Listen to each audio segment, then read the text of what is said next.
It really begins with a basic premise that leads into the 5 laws, and that premise is that shifting your focus, and I think this is really where it all begins, shifting your focus from getting to giving. Now, when we say giving in this context, we simply mean constantly and consistently providing immense value to others, understanding that doing so is not only a more fulfilling way of conducting business, it's the most financially profitable way as well. And not for any kind of way out there, woo woo, magical, mystical type of reasons. Oh, just give and good things will happen. It's actually much more rational, much more logical than that. I truly am excited to talk with you for a few reasons. It's not just that the principles are sound, it's that you and John David Mann found a way to get people to reframe, which is very difficult, changing our mindset. You guys almost entice people to change how they think about things. And so I just thought we start with just talking about the 5 laws and what are those? Because I don't think people can hear them enough. It really begins with a basic premise that leads into the 5 laws. And that premise is that shifting your focus, and I think this is really where it all begins, shifting your focus from getting to giving. Now, when we say giving in this context, we simply mean constantly and consistently providing immense value to others, understanding that doing so is not only a more fulfilling way of conducting business, it's the most financially profitable way as well. And not for any kind of way out there, woo woo, magical, mystical type of reasons. I'll just give and good things will happen. It's actually much more rational, much more logical than that. When you're that person, and we often talk about it in terms of entrepreneurship and sales, but the same with leadership. When you're that person who can take your focus off yourself and place it on serving others, right? Discovering their needs, their wants, their desires, when making it not about you, but about helping them overcome their challenges and problems. When you can take your focus off yourself and make it all about moving them closer to happiness, people feel good about you. They feel great about they want to be in your world. They want to be in relationship with you. They want to get to know you better. They like you. They trust you. They want to tell the world about you, be your personal walking ambassador. And as someone maybe in your organization, they want to follow you. They want to buy into your mission because you've created that context. And that's really where it all begins. And the 5 laws, the laws of value, compensation, influence, authenticity, and receptivity. The law of value says your true worth, in the business sense, of course, your true worth is determined by how much more you give in value than you take in payment. Now, again, we're talking about it first from an entrepreneurial or sales vantage point, and it sounds almost counterintuitive. Give more in value than you take in payment. How do I do that and survive in my business? It sounds like a recipe for bankruptcy until we understand the difference between price and value. Mm, Because while price is a dollar figure, a dollar amount, it's finite. It simply is what it is. Value can be defined as the relative worth or desirability of a thing, of something, to the end user or beholder. In other words, what is it about this thing, this product, service, concept, idea, what have you, that brings so much worth to another human being that they will willingly exchange their money for this and be glad they did while you make a healthy profit. Now, in the story, we talk about Ernesto Iafrate's restaurant, and it's a very high-end restaurant, and it can be a hefty investment, right, to eat there. So while your check might be $100 or more, what are you receiving in value, right, from his staff, so let's just say from the moment you walk in there and you see the 2 people open the door for you, and you're greeted by the host who walks you over to the maitre d', mhm. Sal, who elegantly takes you over to your table and introduces you to the team of waiters who are there to serve you and who have just a wonderful way about them knowing when to be there when you need them, but otherwise leave you alone to dine. The food is presented wonderfully and tastes great, but the ambiance is terrific. And when you're through and they escort you out and you come in, it may have cost you $150, $200 to eat there, but you feel like $1,000,000.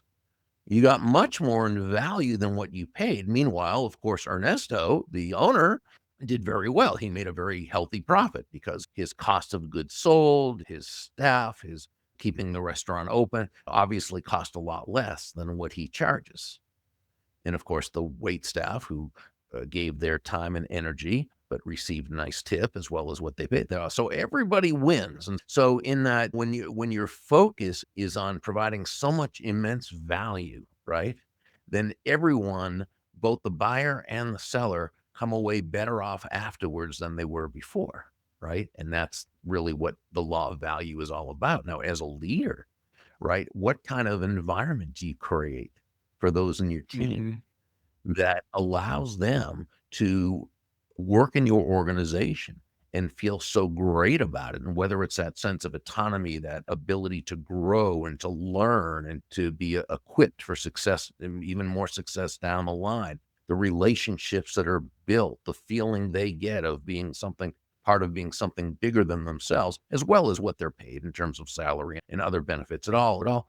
You obviously you can't pay them more in cash value than what you receive in use value, but you can give them so much in experience value in terms of the overall experience of working there that they're receiving much more than what they're giving, while you're also receiving much more than what you're giving. And so, as the leader, your job in this case is to give much more in value than what you're receiving from them, while of course you're still receiving a whole lot. I So that's just the law of value. I think that it's easy for people too easy today to go, "Ah, yeah, it sounds good." I've seen this in the real world so many times, down to the Iafrate story. There's I don't know if you've Mhm. ever made it over to Galveston, Texas, but shout out to my people from Galveston, Texas. There's actually a restaurant very well known called Guido's there. Shout out Guido's. Started as a hamburger stand, and everything you describe at Iafrate's is exactly like that. Growing up, and they've continued the tradition. They just made you feel like you're at home, fantastic food.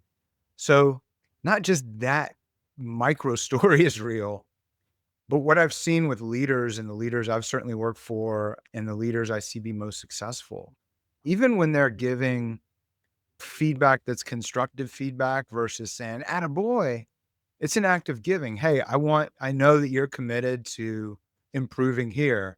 Here's this feedback I need to give you. I know that we're Mhm. all committed to getting the company from X to Y. Here's what everybody needs to understand. Let's talk about where we are and what needs to happen," versus when I was coming up, there was very much that kind of shark, you just gotta go. And I always thought, I know that there's a better way. And what I've seen play out, and you can look at some of the entrepreneurs I've interviewed here, they're very much go-givers. They're very much Mhm. go-givers in how they do business development. I can think of 2 cases that went from 0 to tens and even hundreds of millions in record time because they were go-givers as salespeople, and then their leadership style is the same. Yeah, I think you just beautifully summed that up, and I think it's naive to think that a customer is gonna buy from you when your interest is simply in the money you're getting as opposed to the value you're providing, and I think it's naive for a leader to think that someone is gonna give their all for you and to the company when you're not treating them with great respect and so forth. And so it's always interesting when someone says, "Oh yeah, all that stuff, that touchy feely stuff is all." And there's nothing touchy feely about it. Okay, this is real world proven that those companies. I think of Bob Chapman from Barry Waymiller, a manufacturing company. He wrote a wonderful book called "Everybody Matters," and he tells a story that oh, we're great. And when he first started, it's a huge manufacturing firm that he took over. And you think of manufacturing, basically commodities, right? Mhm. How does the human touch? How does that run? Well, he said when he first was running it, he did things. He came out of school and was taught that same way, the command and control, the type of leadership. And he said they had some good times, but they also had bad times. And it was, you never knew. It was like they certainly didn't have a loyal team. It was people who came to work, they did what they had to do and what have you. But once he got his epiphany about what leadership really meant. And he began to value people as people. And he realized that you build people and that people build Mm. companies. Okay. Once he, and I think I first heard that from Zig Ziglar. That's not an original. I don't want to take credit for that, but that's basically what Mr. Chapman, that was what he came to realize. He started focusing on his people in creating that magnificent environment. And there was nothing soft about it or touchy-feely about it. It was just a wonderful, fantastic culture that he began to build. His company, wow, just went through the roof. And even during the 2008 financial crisis, where people looked around and said, okay, now let's see if he's going to really walk the walk instead of just talk the talk. And he did. And they came back and they bounced back stronger than ever. And you see this with high functioning companies all over. So yeah, I think it's been proven beyond a shadow of a doubt.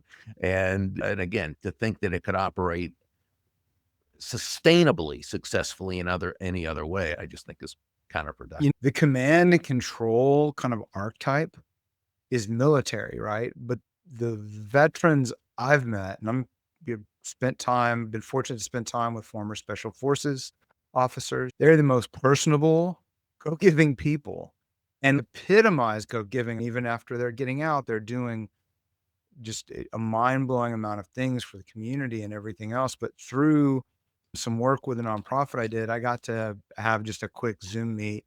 Hi, nice to meet you, with General Stanley McChrystal, who's former head of Joint Special Forces Command, right? Over all of it.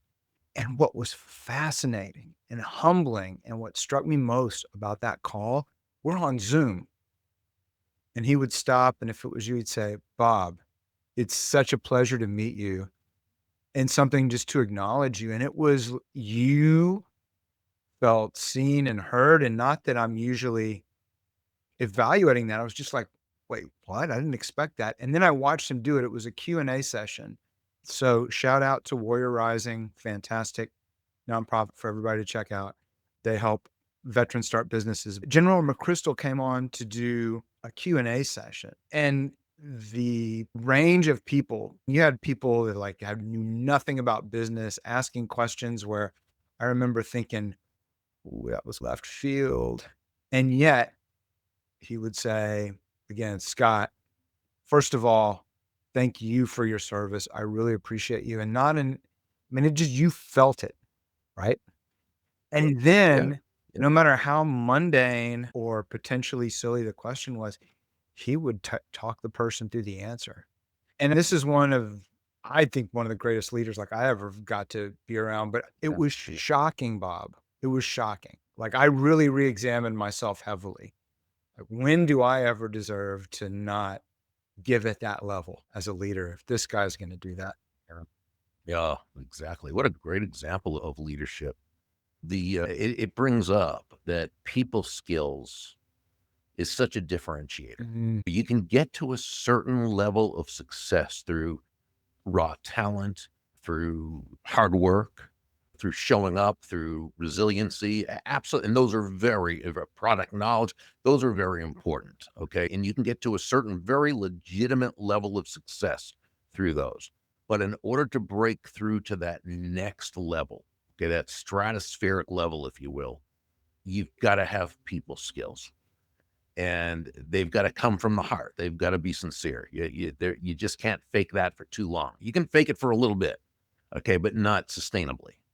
And he has those kinds of people skills, and I'm sure he worked at it because it's something that some people come by them pretty naturally, but I think not it's a, all. yeah, there's the mental shifts. And everybody that I admire, that I've read or gotten to interview, all talk about, "I had to learn this." There might be some basic dealing with people skills that some evolve earlier, but shifting into that place of, I'm leading, and it's incumbent on me to make decisions for a larger group of people than myself. I find the best leaders are humbled by that and take it very seriously Mhm. and have to work at it. Yeah. Yeah, and their focus has to be outward. You can be, my feeling is we should be internally motivated, but outwardly Mm. focused.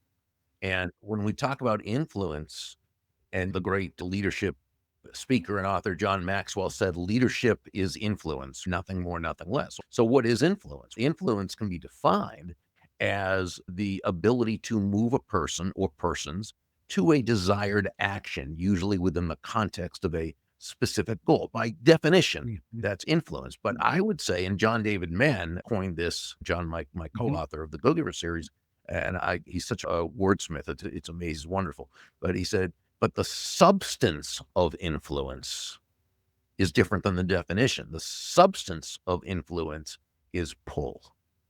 Pull as opposed to Mhm. push. We've all heard, can you push a rope?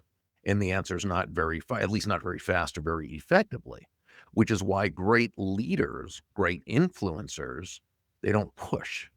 They don't push their will on others. They don't push their ideas on others. They're not push-y. Instead, they pull. What is pull? It's an attraction. Great leaders, great influencers attract people first to themselves and only then to their ideas. How do they do that? Again, it's through that outward focus. It's asking yourself questions such as, how does what I want this other person to do, how does it align with their I goals? Yes, 100%. We do a lot of work with founders and CEOs that have gotten themselves to that ceiling where you can only drive people so far. And the transition to remove that leader as the bottleneck is you've got to start giving away like how you think of things, how you empower others to raise the business up and not hold on to those things tightly. It becomes an act of giving.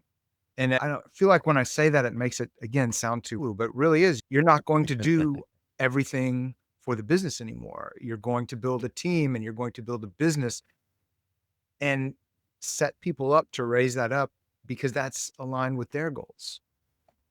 Yeah, exactly. And we were talking about command and control earlier. Stephen M.R. Covey, Dr. Stephen Covey's Yes, son, yes. Stephen M.R. Covey, just a brilliant leadership person. He wrote The Speed of Trust, which is one of my all-time favorite books. But his newest book is called Trust and Inspire. I need to check that And one out. he talks about, yeah, and he talks in this book, about moving in the subject of how truly great leaders unleash greatness in others. And his whole thing in here, the theme throughout is moving from that command and control to that trust and inspire. You cannot do both. It is one or the other. You are either leading through command and control or through trust and Yeah, I would agree inspiration. with that. I would agree with that. You literally, we have a video coming out today where we talk about how you'll cap your ability to take yourself out of the operations and always have to jump back in unless you find the Great framework point. mentally and with your actions to create the trust. Yeah. What do you see Yeah, that's hold people back, in particular in leadership positions, from the go-giver, just the go-giver by itself? If you guys hadn't written another book, you'd have gotten the good job badge on authorship. But I felt like the go-giver leader took it to another level. What do you see hold people back making that mental transition? in a sense, it always comes down to belief systems, right? Those unconscious beliefs that we grow up with and that we see from everywhere around us. And I remember once when I think I was 19 or something, and I was working at a convenience store. Well, it wasn't a 7-Eleven, but it was one of those we had near where I was growing up. And I remember the manager, nicest, sweetest guy, right? Just a great guy. And I remember we were talking about, and he asked me what I wanted to do. And I got older and I talked about business and this and that. And he goes, just remember, if you're going to get to a big position in business, you've got to be ruthless and you've got to take no prisoners. I'm thinking, really? Where did this just happen? This is like the nice guy in the world. He's the store manager. And it's like, all of a sudden he's telling me that I have to be basically J.R. Ewing. A lot of people won't even I recognize live in that name. That Dallas. I was know JR. Yeah, yeah. And I'm thinking, no, is that really? Actually, I don't even think I said no. I thought, is that really true? Do you really? Because what did I know? But you think how dangerous that is, really, because when you watch TV, when you watch movies, when the stories that come out about people that's reported, you would think that people who are captains of industry or top leaders, they're horrible and terrible and ruthless and right. And there are some, of course, because the world's big and there's different people. But so I think it goes back to that though, because somebody comes up with, and that is there, or somebody who was leading them was like, Mm, and yet they still attained a certain large level of success. And they think that's how I have to be. That's just how the world yep. is. I think that's Now, exactly what you happens. think, yeah.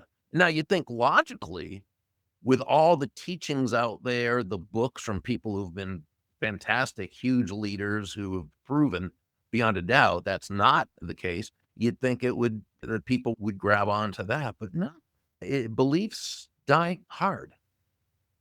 And so I think that's what it is. We still hear, I don't know if this is true or not, because you know what they say about statistics, but you hear a lot that 75% of corporate employees feel disengaged in their work. Again, I don't know if that's true or not, but it could be Certainly because you fits talk to enough people from and my you hear, right? experience when and I get to speak with a lot of employees and always have through the years just because of the roles I've been in. And I've seen nothing to refute that. And anyways. No, and you say it, but and I agree with you. And you say, but why should that be? Because the leaders, even if for no other reason than just for them to succeed themselves, would think if that's the case, and we know there's a better way to do it, and you'd think that they would want to buy into that. But again, unconscious belief systems. It's that, or what I call unconscious operating systems. They die hard. I think there's another element too, because I experienced all those things coming up, especially when I first moved to Dallas, and it was crazy cutthroat. And I worked for some people who were cutthroat that did very well. And I was just like, is this the only way things work?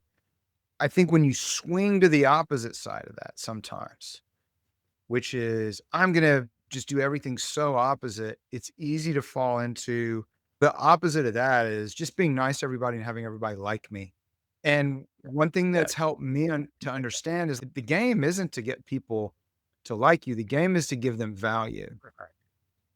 Ah, And if yes. Thank. if my ego needs to be liked, that's a taking, not a giving. Boy, that's beautifully stated. That really. It's what's the word? It's insidious though, because you don't realize that's what's going on. And so when we coach leaders, a lot of times that's what's at the bottom of it. And that was my own reflection. Okay, wait a second. I have to be comfortable whether this person likes me or not. I have a job to do. And if I'm not willing to do that job, why is it? And so you can't have both, but Yeah, and being a go-giver or go-giver leader, if you will, does not mean being a pushover. You know, it doesn't mean being self-sacrificial. It doesn't mean being ineffective, and is that right? It just means you're doing things in a certain way. You know that realistically speaking, your job as the leader is really as the head servant. It's to create an environment where the people in your organization can thrive. yeah, and now that I'm thinking about it, Pindar was that way. Pindar had his rules for if you're going to engage with him, these are the rules of engagement. And if you don't do the rules, like I can't help you. That's And right. so that's awesome. I know we're coming up on time. This has been wonderful. It's such a delight. Is there anything you'd like to share in particular before we log off? No, I'm so grateful for people like you who not only online, you're so very encouraging and always have great edifying words to say about everybody. And that's such a joy to see. But I love the work you're doing in leadership because I think that to the degree the word continues to get out there, that's the degree it becomes normalized.